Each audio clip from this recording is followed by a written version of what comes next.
ছাত্রদলের আঙ্গিকে যদি উত্তর দেই, আমাদের সাংগঠনিক অভিভাবক যেহেতু তারেক রহমান, তিনি বলেছিলেন এই জুলাই অগস্টের বিপ্লবের কোনো ক্রেডিট নিতে বাংলাদেশ জাতীয়তাবাদী ছাত্রদল আন্দোলন করেনি।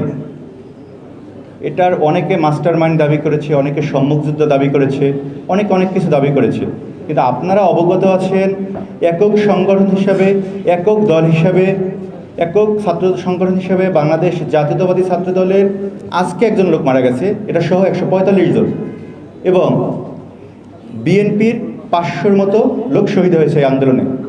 আপনি বলেছেন আমরা জুলাই এবং অগস্টের বিপ্লবকে হাইলাইটস করতেছি না। আমরা তো এই আন্দোলন হাইলাইটস করতে বা ক্রেডিট নিতে করিনি। আমরা এই বাংলাদেশকে একটা দুঃশাসন এবং স্বৈরাচার মুক্ত বাংলাদেশ উপহার দিতে আন্দোলন করেছি। আমরা সেখানে সফল হয়েছি। আমাদের সেটা পূর্ববর্তী বিপ্লবকে হাইলাইটস করার দরকার নেই। পরবর্তীতে আমাদের পদক্ষেপ কী? পরবর্তীতে পদক্ষেপ হয়েছে একটি আধুনিক বাংলাদেশ নির্মাণ করা, একটি সাম্য এবং মানবিক বাংলাদেশ বিনির্মাণ করা, এবং সেই সাম্য এবং মানবিক রাষ্ট্র বিনির্মাণের ক্ষেত্রে কীভাবে আমরা বিনির্মাণ করব, তার জন্য দেশনায়ক জনাব তারেক রহমান 2023 সালের 13ই জুলাই রাষ্ট্র সংস্কারের 31 দফা দিয়েছিল। আপনারা দেখেছেন ইতিমধ্যে। এবং এই 31 দফা শুধুমাত্র বিএনপি দিয়েছে এরকম না, গণতান্ত্রিকভাবে সকল শ্রেণী পেশার মানুষের সাথে বসে তারা তাদের অধিকারের প্রশ্নে, তাদের কোথায় বঞ্চিত হচ্ছে, কী কী সমস্যা এই রাষ্ট্রের আছে, তার ভিত্তিতে 31 দফা দিয়েছিল। আমরা এখন রাষ্ট্র সংস্কার, একটি আগামীর বাংলাদেশ, একটি নতুন ছাত্র রাজনীতি, এসব নিয়ে আছি। আচ্ছা, এরপর আসেন, তাহলে আমরা জুলাই বিপ্লব আর হাইলাইটস করার দরকার নেই। এখন আসেন, আপনার একটা কোশ্চেন ছিল খুবই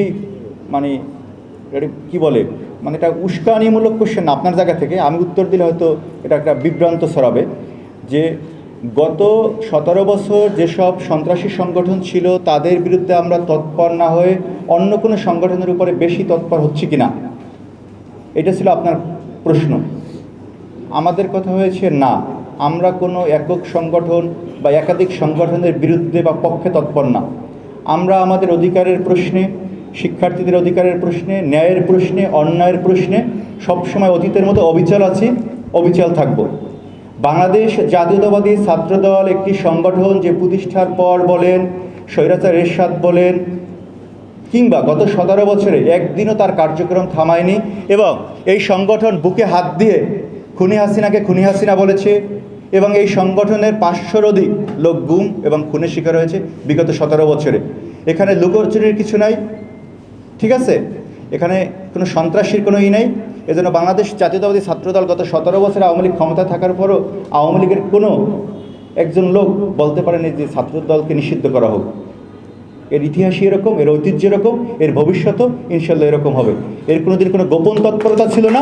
গণতান্ত্রিক আন্দোলনে বাংলাদেশ জাতীয়তাবাদী ছাত্রদল বাংলাদেশের সর্ববৃহৎ সংগঠন এবং সবচেয়ে ত্যাগী সংগঠন, এবং সবসময় বুকের সৎসাহস নিয়ে রাজপথে থাকা সংগঠন। এখানে কোনো বিতর্কের কোনো সুযোগ নেই। কোনো সংগঠন আমাদের শত্রু না, কোনো সংগঠন আমাদের মিত্র না। ন্যায় এবং অন্যায়ের বিভেদকারীরা আমাদের শত্রু। ধন্যবাদ।